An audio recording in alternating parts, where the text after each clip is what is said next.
Subscribe to Mufti Tariq Online and press the bell icon for more videos. السلام علیکم ورحمۃ اللہ۔ محمد Umair India سے یہ بھائی پوچھتے ہیں کہ فجر کی سنت اور فرضوں کے درمیان صلاۃ الحاجت پڑھنا یا کوئی اور نفل پڑھنا درست ہے یا نہیں، رہنمائی کر دیں۔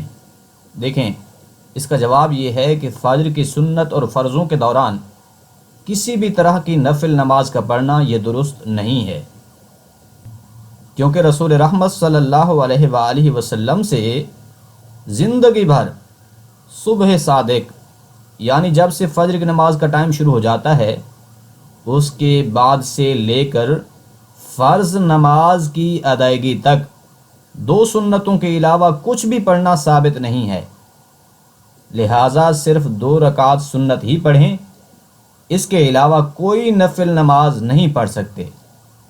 ہاں، یہ ضرور ہے کہ فجر کی سنت اور فرضوں کے دوران آپ اپنی سابقہ قضا نمازیں پڑھ سکتے ہیں، اس لیے کہ یہ وقت فرض نماز کے لیے ہوتا ہے۔ جیسے آپ فجر کے ادا فرض پڑھیں گے، اسی طرح قضا فرض بھی پڑھ سکتے ہیں۔ اب قضا نماز چاہے فجر کی ہو، ظہر کی ہو یا کوئی بھی قضا نماز ہو تو پڑھ سکتے ہیں، اس کے علاوہ نفل نماز کا پڑھنا اس ٹائم میں یہ درست نہیں ہے۔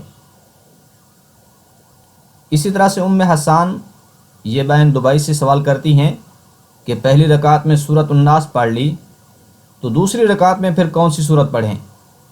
نیز اگر وتر کی پہلی رکعت میں سورۃ الفلق اور دوسری میں سورۃ الناس پڑھی تو تیسری رکعت میں پھر کون سی سورت پڑھی جائے؟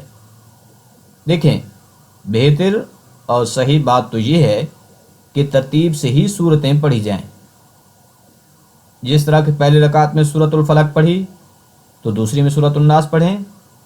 لیکن اگر کسی نے اس ترتیب کے خلاف بھی پڑھ لیا تو کوئی گناہ نہیں ہے، بالخصوص جب بھول کر ترتیب آگے پیچھے ہو جائے۔ لہٰذا اگر کسی نے بھول کر پہلی رکعت میں سورۃ الناس پڑھ لی ہے، پھر بہتر تو یہ ہے کہ دوسری رکعت میں بھی سورۃ الناس ہی پڑھیں، لیکن اگر وہ سورۃ الفلق پڑھ لیتا ہے تو بھی کوئی حرج نہیں ہے، نماز درست ہے۔ ہاں، افضل یہی ہے کہ دوسری رکعت میں بھی سورۃ الناس ہی پڑھی جائے۔ اسی طرح اگر وتر کی پہلی رکعت میں سورۃ الفلق پڑھی اور دوسری میں سورۃ الناس پڑھ لی تو پھر تیسری رکعت میں بھی سورۃ الناس پڑھیں۔ اگر قل ھو اللہ احد پڑھ لیتے ہیں پھر بھی نماز درست ہے۔